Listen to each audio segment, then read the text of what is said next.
It's a really personal and honestly an uncomfortable feeling, right?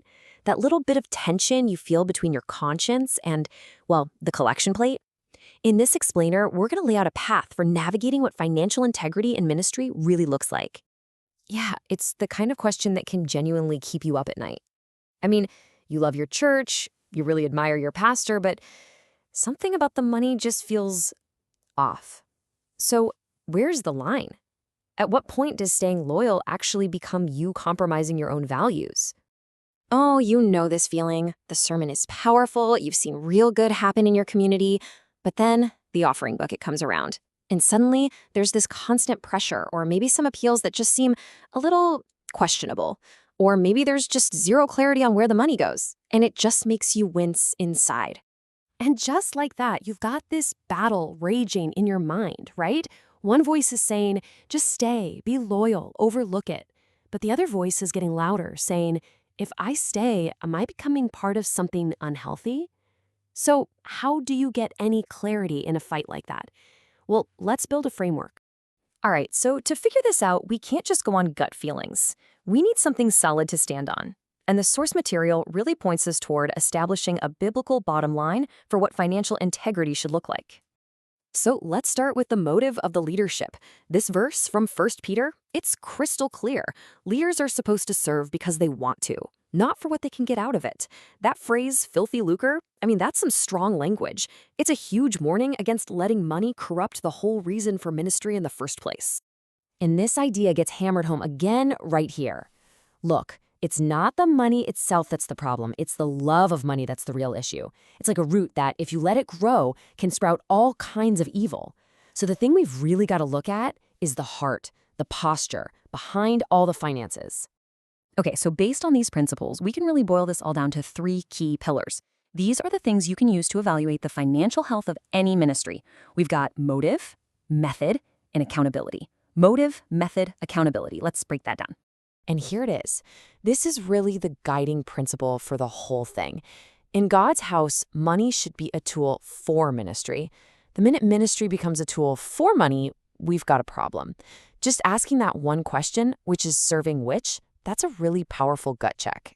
And you can actually see these principles play out in the Bible. Let's look at 2 models. On one side, you've got this guy Gehazi. What was his motive? Personal gain. His method? Flat out deception. And the outcome? Not good. Judgment. But then you have the Apostle Paul. His motive was all about integrity. His method?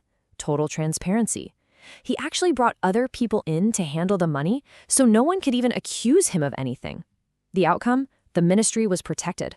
What a stark contrast, right? Okay, so that's the framework. Motive, method, accountability.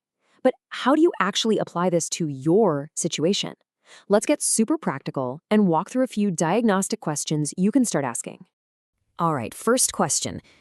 Just listen. What's getting the most airtime from the pulpit?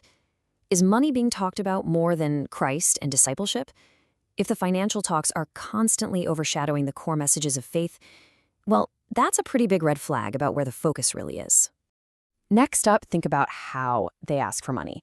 Are the appeals built on a really compelling vision, on faith, on generosity? Or are they built on manipulation, on fear, on guilt, maybe even threats of, give or you'll be cursed? The method really, really matters. Okay, this is a big one. Is there any transparency or accountability at all? Can you find out, even in a general way, where the money is going? Is there a board, a team of elders, an outside accountant keeping an eye on things? Or is it just a total black box where the money goes in and nobody knows what happens next? And finally, maybe the most telling question of all, what happens when someone actually asks a genuine question about the finances? Are those questions received openly? Or are they attacked? Is the person's loyalty suddenly questioned? Are they shut down, maybe even publicly? That reaction, it reveals almost everything you need to know. So after running through those questions, you might actually feel even more conflicted than before. And that's okay. The good news is you're not stuck. The source material gives us a really clear 4-step path to help you find your own personal clarity on this.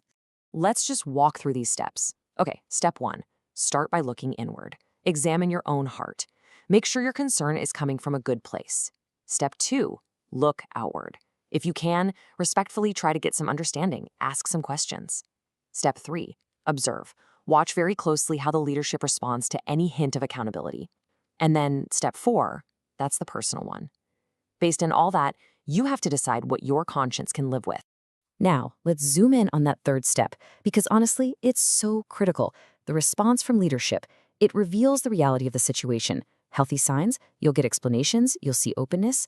Unhealthy signs, you'll get defensiveness, maybe even threats, or that classic line, "Don't touch the anointed," which is just used to shut down any real questions.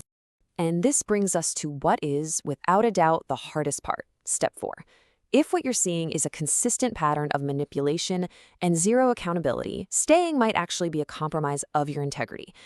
Now, the source suggests that the most loyal response isn't to start a crusade.